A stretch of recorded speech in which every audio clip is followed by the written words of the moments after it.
Après avoir subi une humiliation publique de la part de mon père lors d'une fête, j'ai décidé de disparaître à tout jamais. Ma famille n'a plus eu de mes nouvelles jusqu'à ce que la police finisse par les appeler. Je m'appelle Sylvain, j'ai 32 ans. Je dirige une petite entreprise de conseil en cybersécurité. Rien de tape à accent grave-l'œil. Pas de bureau avec mon nom sur la porte. Pas de voiture de sport dans l'allée. Juste moi, 3 employés et une liste constante de clients qui paient bien parce que nous sommes bons dans ce que nous faisons. L'année dernière, j'ai gagné un peu plus de 300 000 €.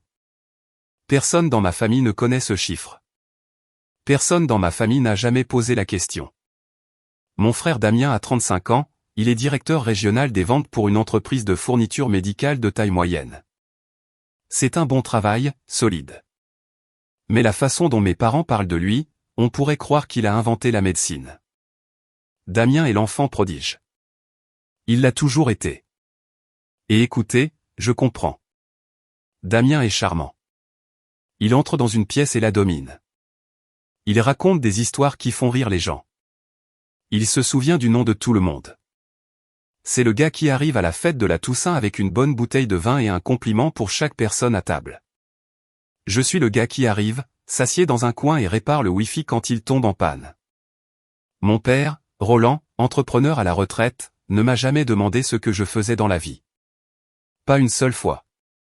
Il sait que je fais quelque chose avec les ordinateurs. C'est tout. Ma mère, Léa, est un peu plus au courant. Elle sait que je possède une entreprise. Elle l'a mentionné exactement 2 fois, les 2 fois suivies de « mais tu sais, Damien réussit si bien dans son entreprise, aussi. » Voici ce que vous devez comprendre à propos de ma famille. Ce n'est pas qu'ils me détestent. La haine exigerait de l'attention. Ce qu'ils font est pire. Ils m'ont attribué un rôle. Je suis le personnage de second plan dans l'histoire de Damien. J'existe pour le faire paraître meilleur par comparaison. Il y a 2 ans, la maison de mes parents avait besoin de gros travaux. Le toit s'en allait, la cuisine tombait en ruine et la fondation avait une fissure qui s'aggravait chaque hiver. Mon père était à la retraite depuis 3 ans, et il n'avait pas d'économie. Damien a fait du bruit en disant qu'il allait aider, mais il n'a jamais donné suite. J'ai fait un chèque de 40 000 €. J'ai payé l'entrepreneur directement. J'ai géré les permis. J'ai coordonné le tout par l'intermédiaire de mon oncle François, qui est le frère cadet de mon père et la seule personne de ma famille à m'avoir jamais traité comme un être humain à part entière. François a servi d'intermédiaire parce que je ne voulais pas le cirque de mes parents se sentant gênés ou obligés. Je voulais juste que leur maison soit réparée. Les rénovations ont été faites.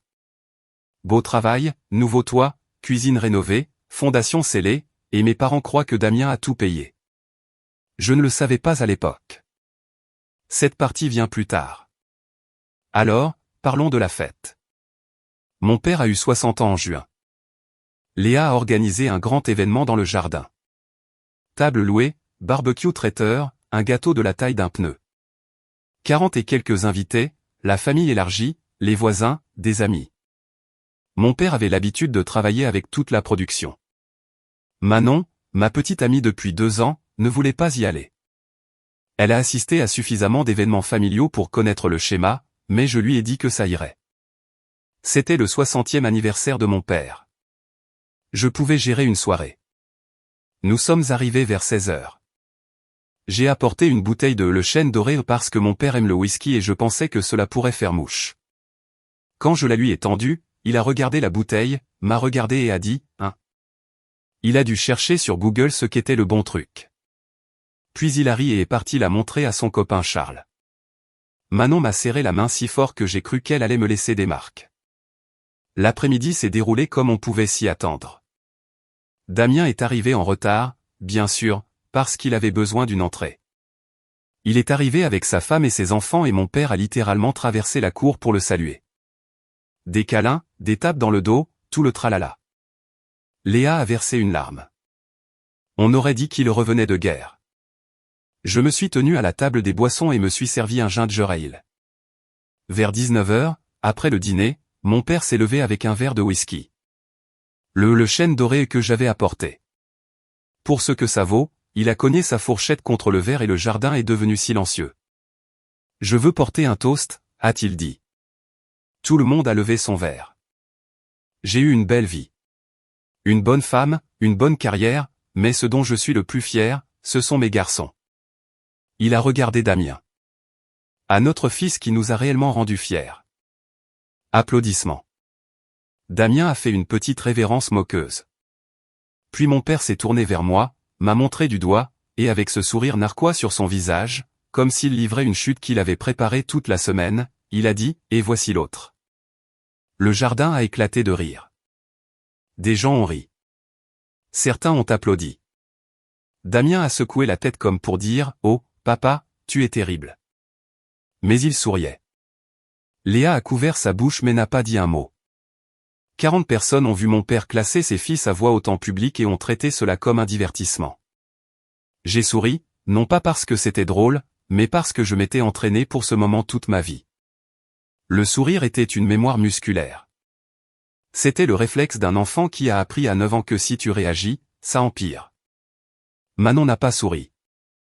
Elle a posé son verre et a regardé ma mère avec une expression que je ne lui avais jamais vue auparavant, un mépris pur et non dilué.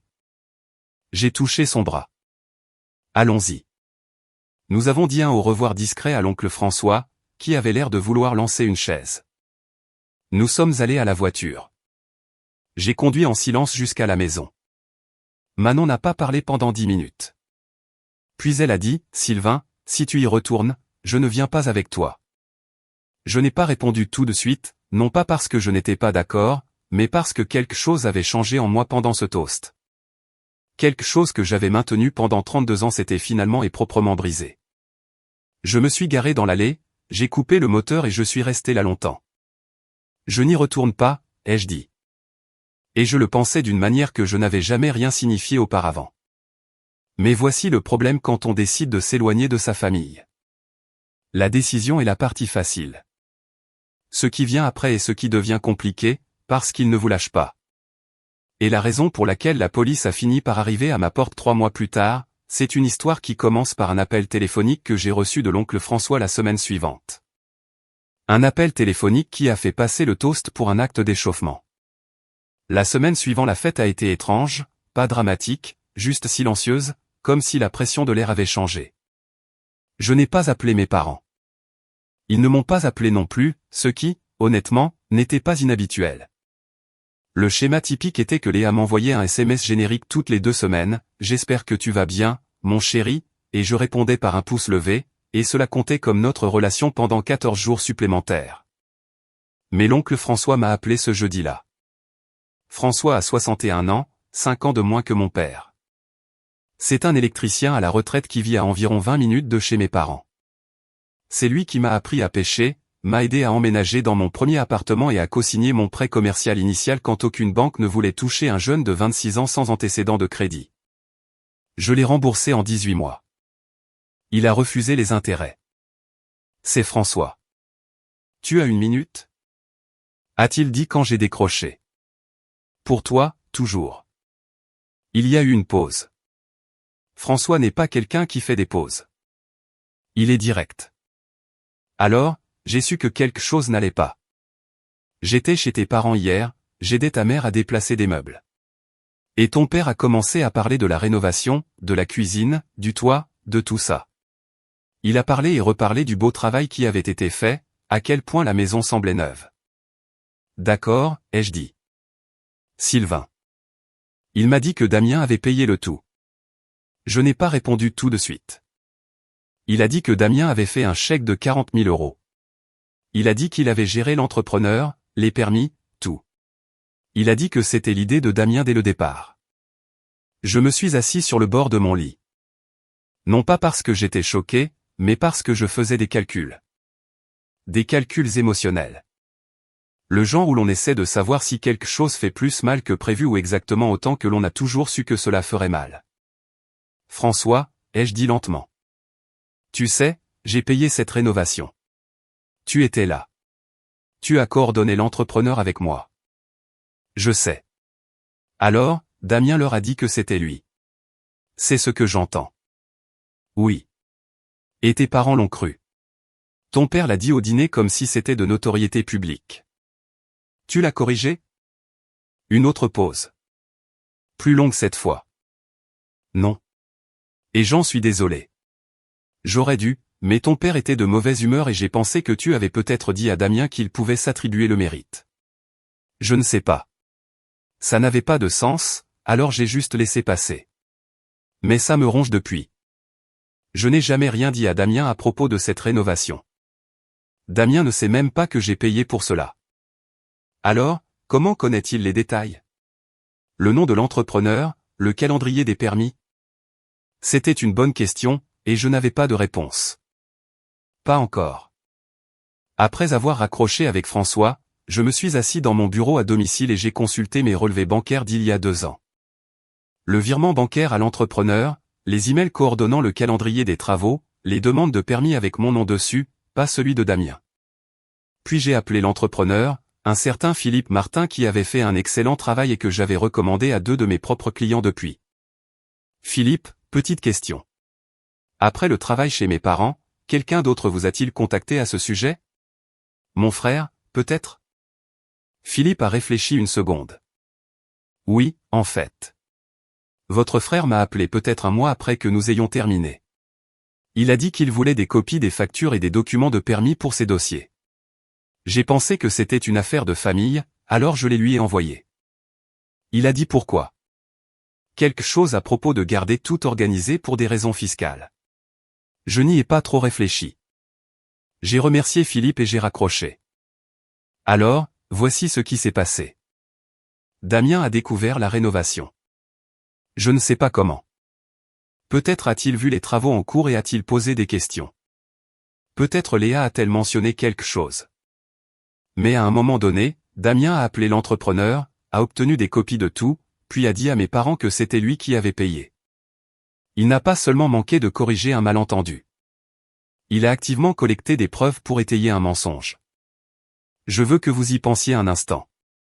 Mon frère a vu 40 000 € de travail que j'ai fait pour nos parents. Un travail que j'ai fait discrètement parce que je n'avais pas besoin de crédit et il a décidé de le voler. Pas l'argent, le geste. Il a volé la seule chose significative que j'avais faite pour mes parents et y a mis son nom. Et mes parents, les personnes qui me connaissent depuis toute ma vie, ne l'ont pas remis en question une seconde. Il ne leur est jamais venu à l'esprit que le fils silencieux aurait pu être celui qui s'est manifesté. Cette nuit-là, Manon m'a trouvé assis sur le porche arrière avec une bière. Je n'avais rien dit. Je lui ai tout raconté. La rénovation, l'appel téléphonique de Damien à Philippe, tout le truc. Elle n'a rien dit pendant longtemps. Puis elle a dit, « Qu'est-ce que tu vas faire ?»« Je ne sais pas encore. »« Tu vas les confronter ?»« Non. » Elle m'a regardé. « Pourquoi pas ?» Parce que la confrontation exige 2 personnes qui se soucient de la vérité. Si j'appelle mes parents et que je dis que j'ai payé cette rénovation, mon père dira que je mens pour faire passer Damien pour quelqu'un de mal. Ma mère dira que je dramatise. Et Damien dira que c'était un malentendu. J'ai déjà vu cette pièce, Manon, 100 fois. Le scénario ne change pas.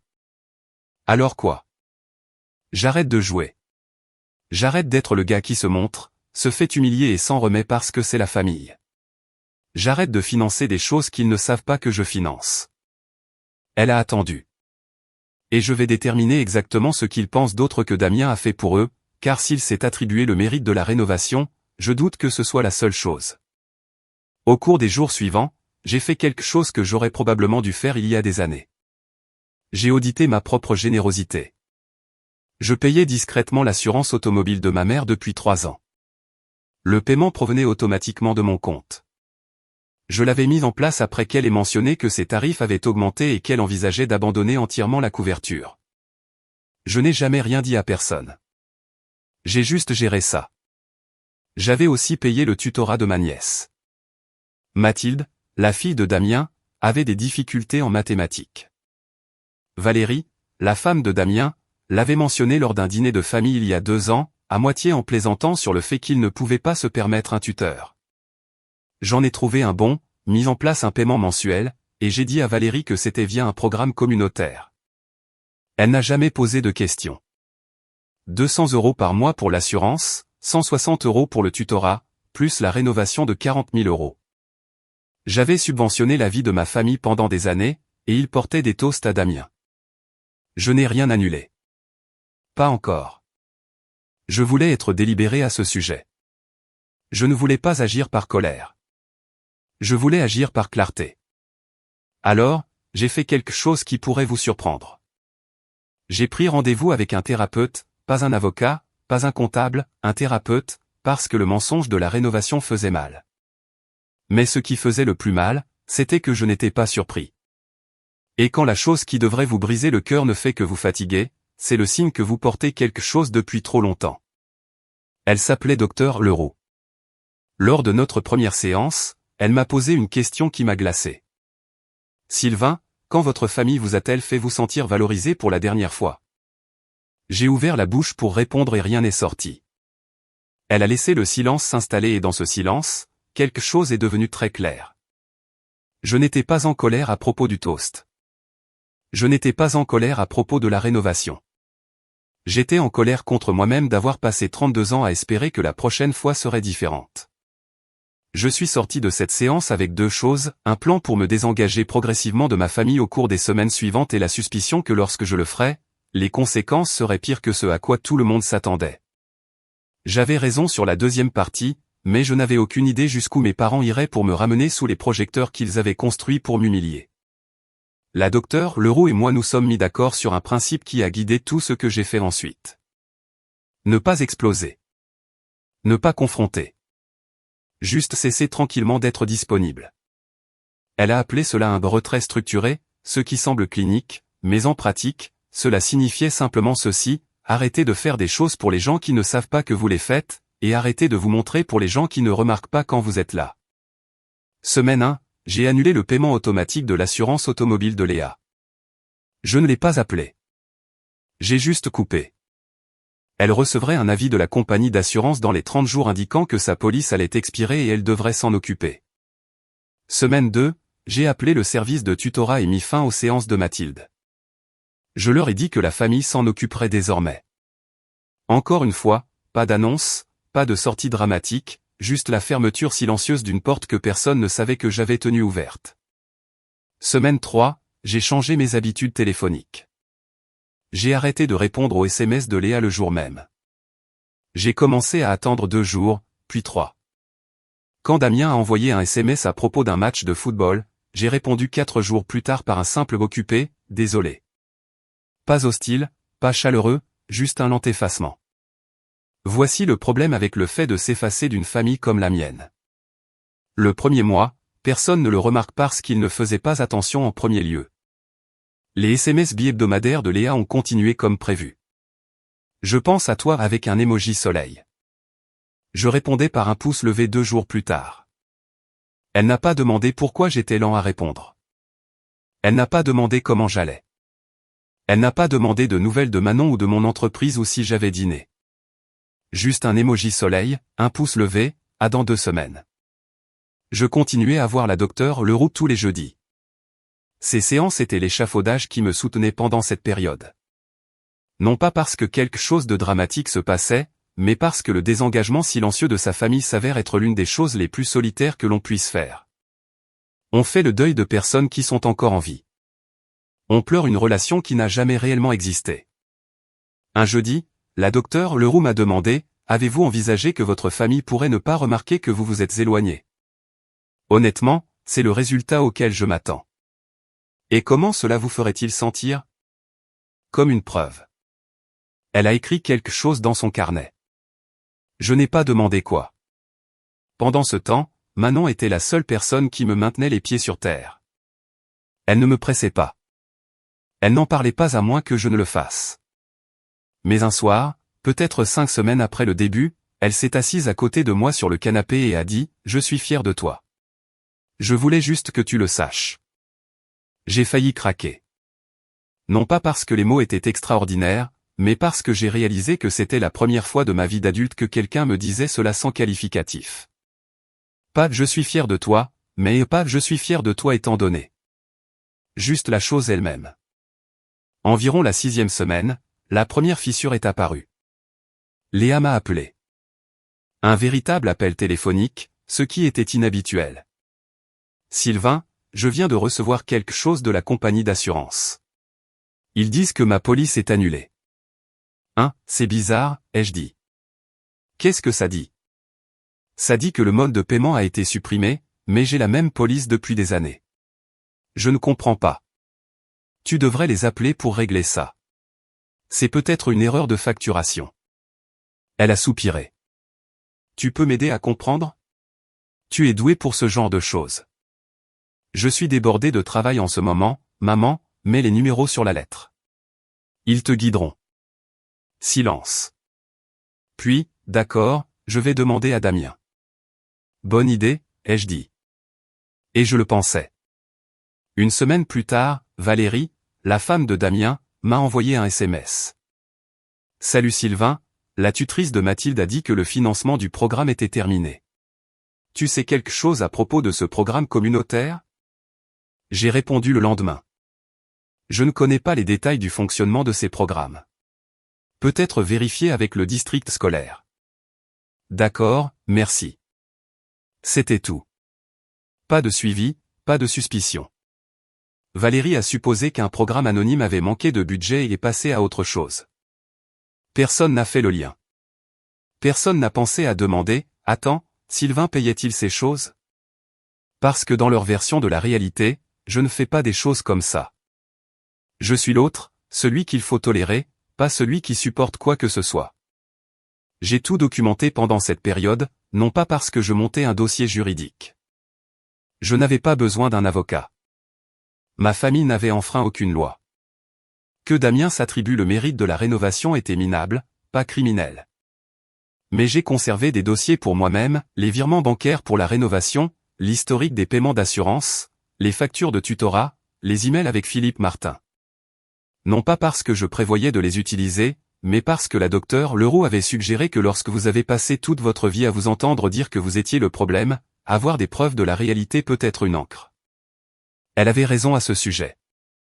Environ la 8e semaine, j'ai reçu un appel de l'oncle François. Le club Rotary de ton père organise un genre de prix pour la réussite communautaire le mois prochain, et apparemment Damien va être récompensé. Pourquoi faire? Pour la rénovation. Tes parents ont soumis son nom.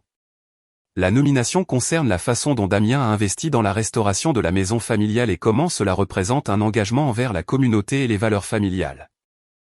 J'ai posé ma tasse de café très délicatement. Ils ont nominé Damien pour un prix basé sur la rénovation que j'ai payée. C'est ce que je te dis. Et Damien a accepté ça? Damien accepte tout. Sylvain, il se vante de cette histoire de rénovation depuis 2 ans. Ça fait partie de son identité maintenant. Le fils généreux qui s'est occupé de la maison de ses parents. Que implique le prix? Un dîner à la salle Rotary. Un discours du nominé. Tes parents seront là. Ils veulent que toute la famille soit là. En fait, ta mère va probablement t'appeler à ce sujet. Elle le fera. Sylvain, qu'est-ce que tu vas faire? Je ne sais pas encore. Tu veux que je dise quelque chose? Je peux dire la vérité à ton père. Pas encore. Laisse-moi y réfléchir. J'ai réfléchi à cette information pendant 2 jours. Et je mentirais si je disais qu'une partie de moi n'avait pas envie de me présenter à ce dîner du Rotary avec une enveloppe Kraft pleine de relevés bancaires et de tout faire exploser devant tout le monde. Mais ce n'est pas qui je suis. Et plus important encore, ce n'est pas ce que je voulais. Je ne voulais pas de vengeance. Je voulais la liberté. Il y a une différence. Et il m'a fallu 8 semaines de thérapie pour le comprendre. Alors, quand Léa m'a appelé 3 jours plus tard avec exactement le ton que François avait prédit, excité, théâtral, décidant déjà pour moi, j'étais prêt. Sylvain, excellente nouvelle. Damien reçoit un prix du club Rotary, un truc de réussite communautaire. C'est important. Le dîner est le 14. Ton père veut que toute la famille soit là. Il dit que ça signifierait beaucoup pour lui d'avoir tout le monde qui soutient Damien. J'ai failli rire. Pas du prix, mais du scénario. Ton père veut que tu soutiennes Damien, la même chorégraphie, la même attente que je me présente, que je m'assoie tranquillement et que j'applaudisse. Je vais vérifier mon calendrier, ai-je dit. Eh bien, c'est important, Sylvain.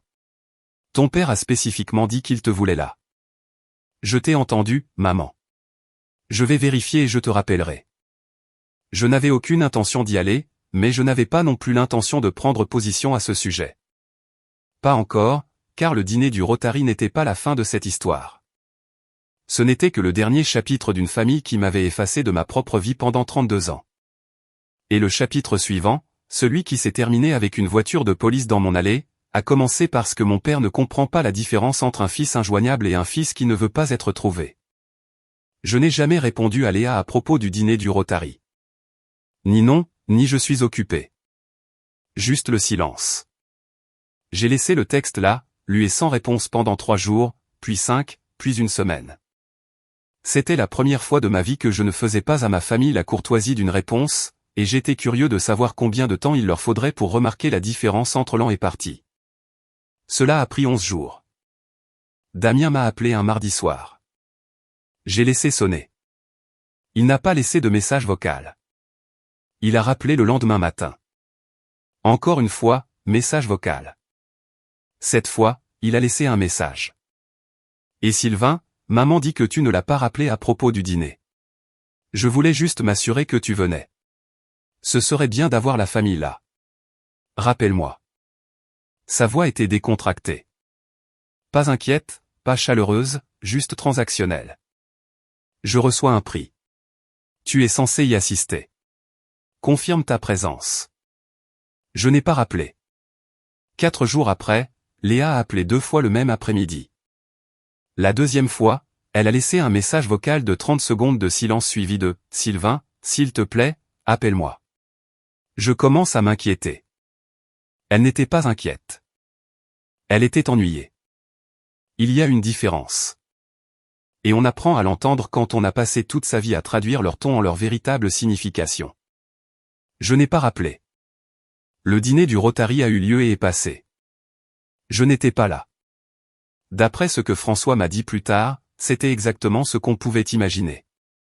Damien a fait un discours sur les valeurs familiales et l'investissement dans les personnes qui vous ont élevé. Roland est devenu ému. Léa a pleuré. Tout le monde a applaudi. Il y avait une chaise vide à la table familiale où j'étais censé être assis. Ta mère a dit aux gens que tu avais une urgence au travail, a dit François. Ton père a dit aux gens que tu étais toujours comme ça. Comme quoi? Peu fiable. J'ai laissé ce mot s'installer dans ma poitrine pendant un moment. Peu fiable.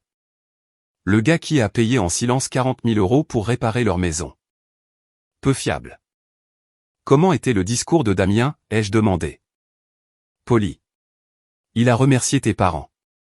Il a parlé de la façon dont ils ne pouvaient pas rester les bras croisés pendant que leur maison tombait en ruine. Il a utilisé le mot sacrifice au moins 3 fois. Il est doué pour ça. Sylvain, j'ai failli dire quelque chose. J'étais assis juste là et j'ai failli me lever. Je suis content que tu ne l'aies pas fait. Pourquoi? Parce que ce n'est pas ton combat, François. Et honnêtement, je ne veux pas me battre du tout. Je veux juste en finir. Après le dîner, la fréquence des tentatives de contact a augmenté. Non pas parce que je leur manquais, mais parce que mon absence était devenue un problème qu'ils devaient gérer. Léa a commencé à envoyer des SMS tous les jours. Les messages ont évolué selon un schéma que la docteure Leroux et moi avions d'ailleurs prédit presque mot pour mot. Phase 1, déni joyeux. Salut, mon chéri. Juste un petit coucou. J'espère que le travail n'est pas trop fou. Phase 2, culpabilité. Je n'ai pas eu de nouvelles de toi depuis des semaines, Sylvain. Je ne sais pas ce que j'ai fait de mal. Phase 3, recrutement. Elle a commencé à envoyer des SMS à Manon. Salut, Manon. Est-ce que tout va bien avec Sylvain? Nous sommes inquiets pour lui. Manon m'a montré les textes.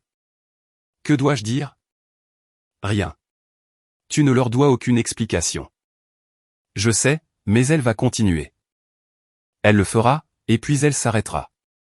Phase 4, colère. Damien a appelé et a laissé un message vocal sensiblement différent du premier. Sylvain, ça devient ridicule. Maman pleure toute la semaine. Quel que soit ton problème, tu dois grandir et la rappeler. Ce n'est pas à propos de toi. Ce n'est pas à propos de toi. J'ai rejoué cette phrase plusieurs fois. Le résumé de 5 mots de toute mon enfance. Je n'ai toujours pas répondu. Cela faisait 6 semaines depuis la fête. 5 semaines depuis que j'avais parlé à quelqu'un de ma famille, à l'exception de François. Et le silence faisait quelque chose que je n'avais pas prévu. Il me guérissait. Non pas d'une manière dramatique et cinématographique, mais d'une manière lente et ennuyeuse, un mardi matin. Je dormais mieux. J'étais plus concentré au travail. Manon et moi rions plus. Je préparais le dîner au lieu de commander à emporter parce que j'étais trop épuisé par la gestion émotionnelle pour rester devant un fourneau.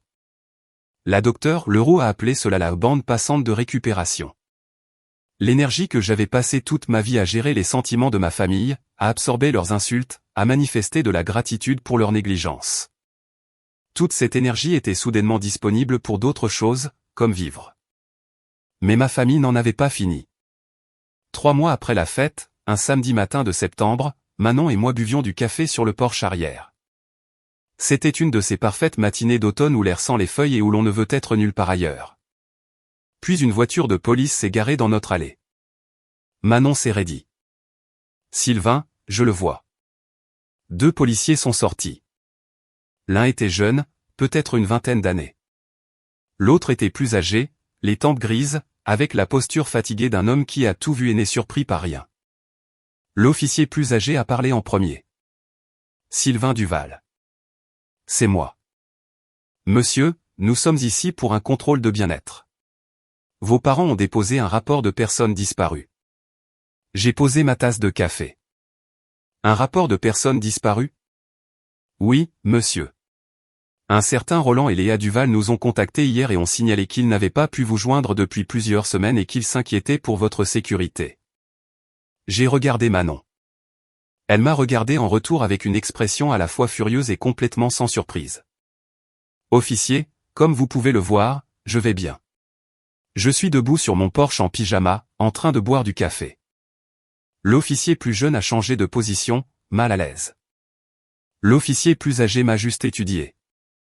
Monsieur, puis-je vous demander pourquoi vos parents n'ont pas pu vous joindre? Parce que j'ai choisi de ne pas leur répondre. Y a-t-il une raison particulière? Des problèmes familiaux. Rien de criminel, rien de dangereux. Je suis un adulte qui a décidé de prendre ses distances avec une relation familiale qui n'était pas saine pour moi. L'officier plus âgé a hoché la tête lentement. C'est votre droit, monsieur. Je sais. Nous devons confirmer votre identité et clore le rapport. Puis-je voir une pièce d'identité? Je suis entré, j'ai pris mon permis de conduire et je le lui ai tendu. Il a écrit quelque chose, me l'a rendu. Monsieur Duval, voici ce qui va se passer. Nous allons clore le rapport et informer vos parents que vous avez été localisés et que vous êtes en sécurité. Nous ne partagerons pas votre adresse ni aucun autre détail. Nous pouvons noter dans le rapport que vous n'êtes volontairement pas en contact. Faites-le, s'il vous plaît. Y a-t-il autre chose que vous aimeriez que nous sachions? J'y ai réfléchi, au toast, à la rénovation, à l'assurance et au tutorat et aux 32 ans passés à être l'autre. Non, ai-je dit, il n'y a rien d'autre. Ils sont partis. La voiture de police a reculé de l'allée et a disparu dans la rue. Manon est venue à côté de moi. Ils ont déposé un rapport de personnes disparues. Oui, parce que j'ai arrêté de répondre à leurs SMS. Oui. Ton père t'a humilié publiquement. Ton frère t'a volé 40 000 € de crédit. Et leur réponse à ton silence est d'appeler la police. J'ai regardé la rue vide où la voiture de police avait été. Ça a du sens si tu comprends comment ils pensent. Je ne leur manque pas. Ils ne peuvent pas contrôler le récit si je ne suis pas dans le cadre. Un fils qui a disparu est une histoire qu'ils ne peuvent pas inventer. Alors, ils ont appelé la police pour te ramener dans le tableau.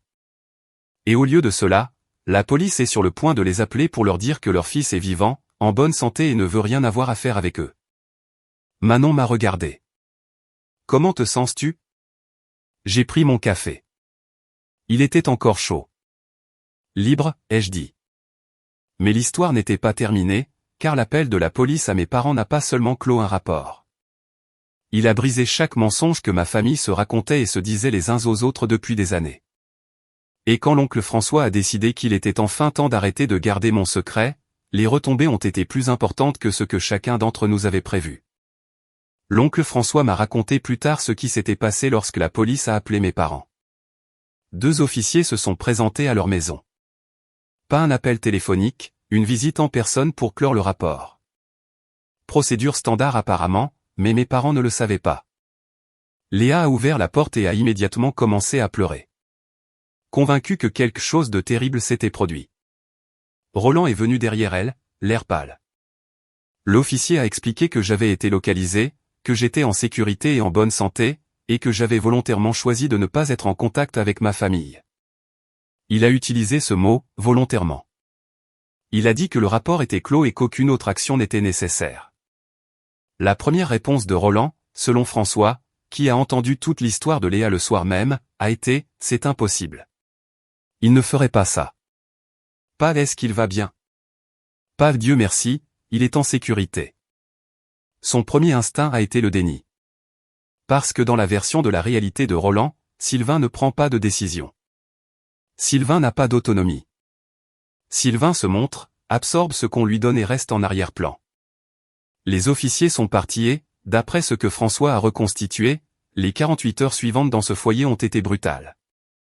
Léa a appelé tous les membres de la famille auxquels elle pouvait penser, cherchant quelqu'un qui m'aurait parlé. La plupart d'entre eux ne l'avaient pas fait. Parce que je n'ai pas de relations étroites avec la plupart des membres de ma famille élargie, mais quelques-uns d'entre eux ont posé des questions auxquelles Léa ne voulait pas répondre. Pourquoi te couperait-il les ponts? Est-ce que quelque chose s'est passé? Est-ce à propos de la fête?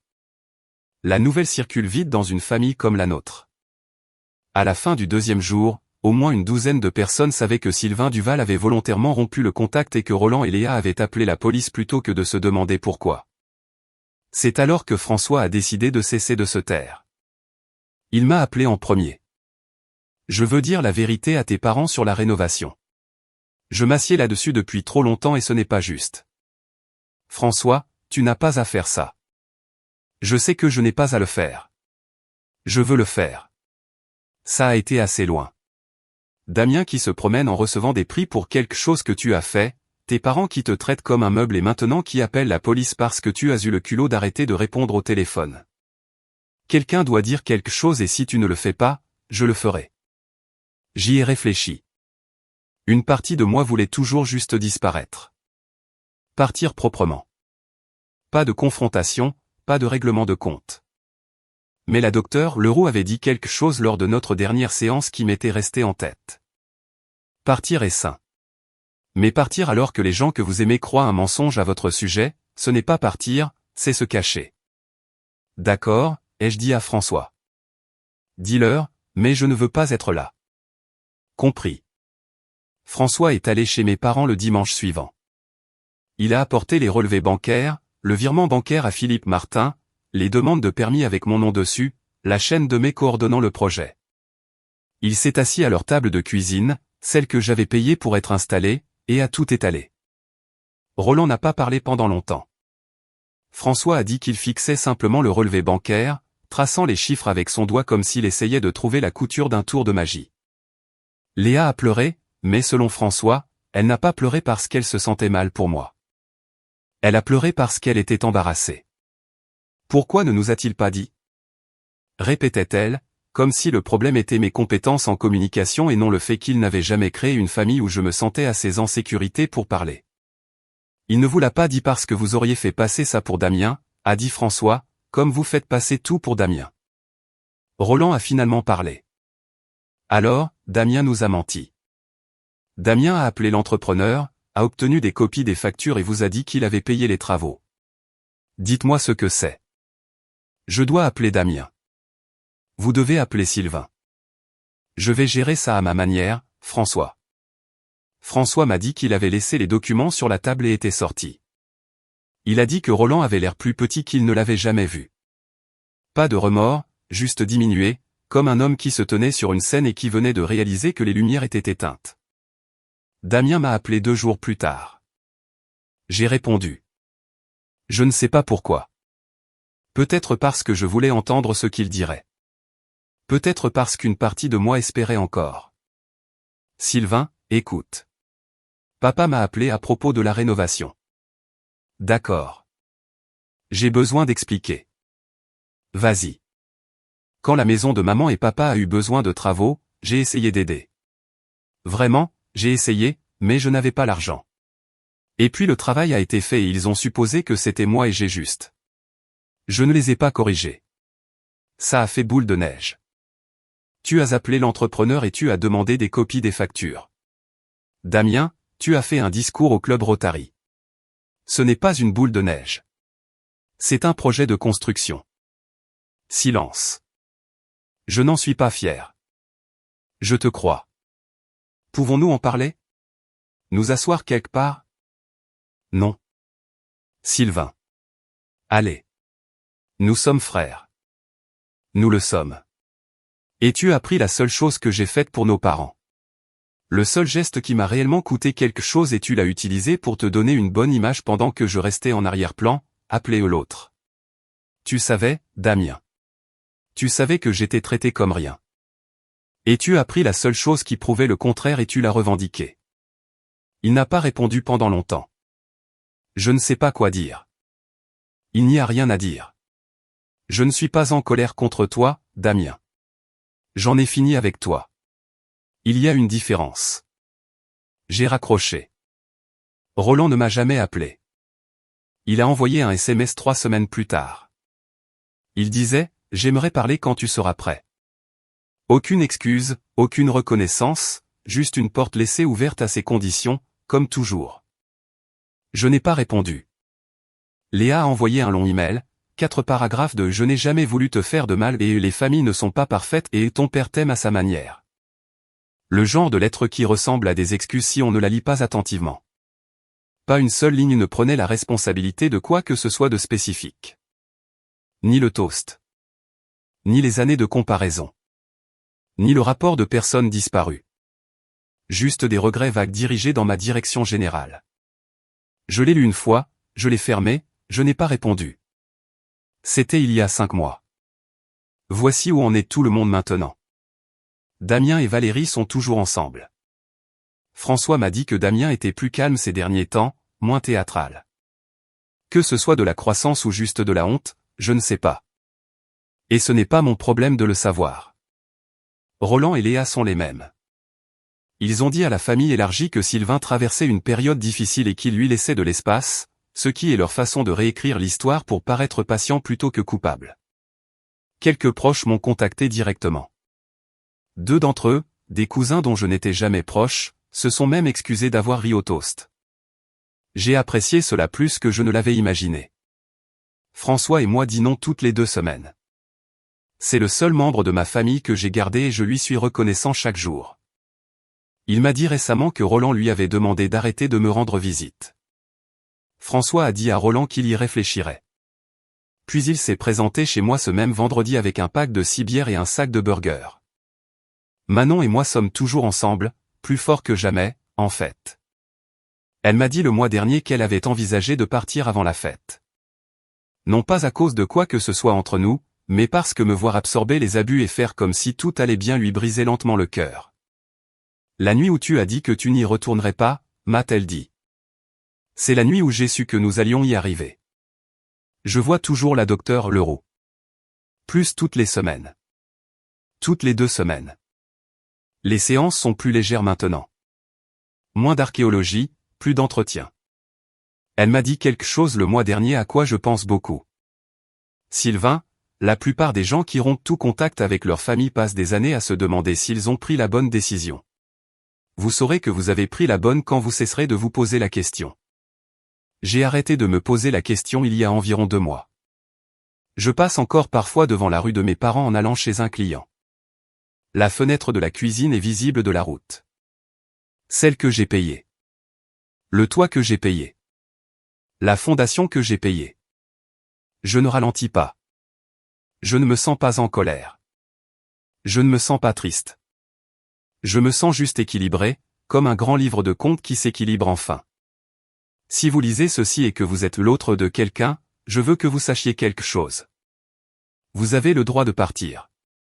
Vous avez le droit d'arrêter de jouer un rôle pour des gens qui ont déjà décidé que vous n'aviez pas d'importance. Vous avez le droit de vous choisir, non par dépit, mais par respect de soi. Et s'ils appellent la police parce que vous avez arrêté de répondre au téléphone, cela vous dit tout ce que vous aviez besoin de savoir. Il n'a jamais été question de vous. Il s'agissait d'eux.